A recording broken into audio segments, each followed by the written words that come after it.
महाराष्ट्रातील महत्त्वाच्या बातम्या फक्त 10 मिनिटात या चॅनेलला अजूनही सबस्क्राईब केलं नसेल तर आताच करा। दीर्घकाळ प्रलंबित असलेल्या पुरंदर आंतरराष्ट्रीय विमानतळ प्रकल्पाला आज पार पडलेल्या मंत्रिमंडळ बैठकीत मान्यता देण्यात आली आहे। पुणे आणि परिसरातील वाढती लोकसंख्या, औद्योगिक विस्तार आणि हवाई वाहतुकीचा वाढता ताण लक्षात घेता हा निर्णय महत्त्वाचा मानला जात आहे। या विमानतळामुळे पुणे विभागातील आर्थिक विकासाला गती मिळणार असून पर्यटन, उद्योग आणि सेवा क्षेत्रात मोठ्या प्रमाणावर रोजगार उपलब्ध होणार आहे।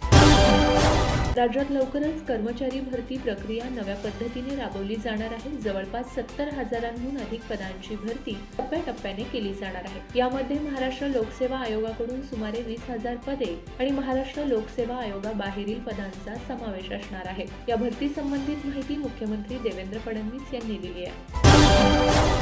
राज्यातील 12 जिल्हा परिषदा आणि 125 पंचायत समितींच्या निकालात सत्ताधारी महायुतीनं पुन्हा एकदा वर्चस्व सिद्ध केलंय। सर्व 12 जिल्हा परिषदांमध्ये महायुतीचा झेंडा फडकला आहे, तर नगरपालिका, महापालिकेनंतर आता जिल्हा परिषद आणि पंचायत समितीच्या निवडणुकांचे निकालातही भाजप नंबर 1 पक्ष ठरला आहे।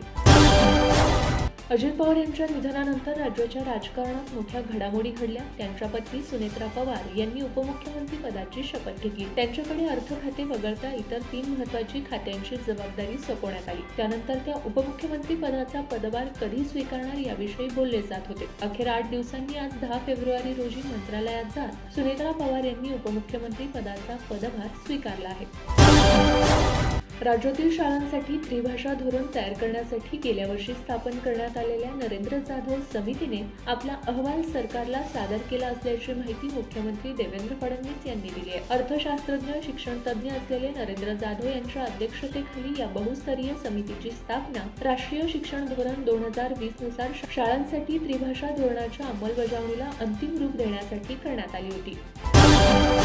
माजी लष्कर प्रमुख जनरल मनोज नरवणे यांच्या अप्रकाशित पुस्तकाचे वितरण केल्याप्रकरणी दिल्ली पोलिसांनी एफआयआर नोंदवला आहे। ही कारवाई सोशल मीडिया प्लॅटफॉर्मवर आणि ऑनलाईन न्यूज फोरमवर करण्यात आल्याची माहिती समोर येते, ज्यात पुस्तकाची प्रीप्रिंट प्रत प्रसारित होत असल्याचा दावा करण्यात आला आहे।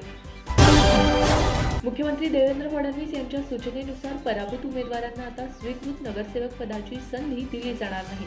ज्यांना तिकीट मिळालं नाही अशा लोकांना संधी दिली जाईल असे मंत्री चंद्रकांत पाटील यांनी स्पष्ट केले आहे। लोकसभेचे सभापती ओम बिर्ला यांच्या विरोधात अविश्वासाचा ठराव मांडण्यात आलेला आहे। या ठरावावर 114 खासदारांच्या सह्या आहेत। संसदीय कामकाजानुसार 94C अंतर्गत हा अविश्वासाचा ठराव मांडण्यात आलेला आहे।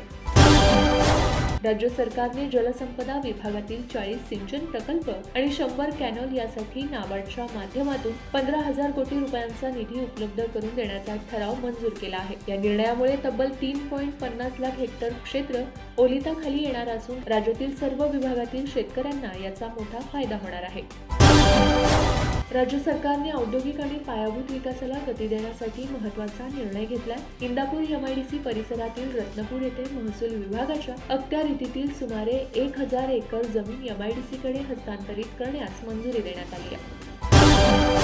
राज्यातील 12 जिल्हा परिषदा व त्याअंतर्गत येणाऱ्या 125 पंचायत समितींच्या निवडणुकांचे निकाल सोमवारी जाहीर झाले। आता उर्वरित 20 जिल्हा परिषदांच्या निवडणुका कधी होतात याकडे इच्छुकांचे लक्ष लागून आहे। आरक्षणाची मर्यादा ओलांडलेल्या जिल्हा परिषदांच्या निवडणुकांबाबत अजूनही निकाल लागलेला नाही। या प्रकरणी सर्वोच्च न्यायालयात 23 फेब्रुवारीला सुनावणी होणार असून या सुनावणीवरच उर्वरित 20 जिल्हा परिषदांच्या निवडणुकांचे भवितव्य ठरणार आहे। दोन्ही राष्ट्रवादीच्या विलीनीकरणाचा मुद्दा हा त्यांच्या पक्षातील अंतर्गत प्रश्न आहे, त्यामुळे दोन्ही राष्ट्रवादी काँग्रेस पक्षाच्या विलीनीकरणावर मी बोलणं योग्य नाही। विलीनीकरण जेव्हा ठरेल तेव्हा मी बोलेल असे स्पष्टीकरण मुख्यमंत्री देवेंद्र फडणवीस यांनी दिले आहे।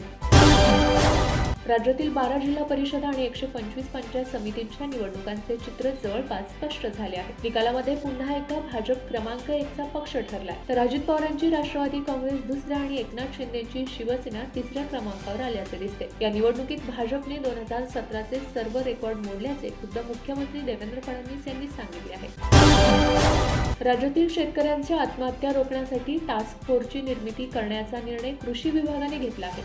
या कृती दलाच्या माध्यमातून शेतकऱ्यांच्या मानसिक आरोग्याबरोबरच सामाजिक, आर्थिक आणि हवामान बदलामुळे निर्माण होणाऱ्या आपत्तींवर सर्वसमावेशक उपाययोजना राबवण्याचा निर्णय कृषी आयुक्त सूरज मांढरे यांनी परिपत्रकाद्वारे जाहीर केला।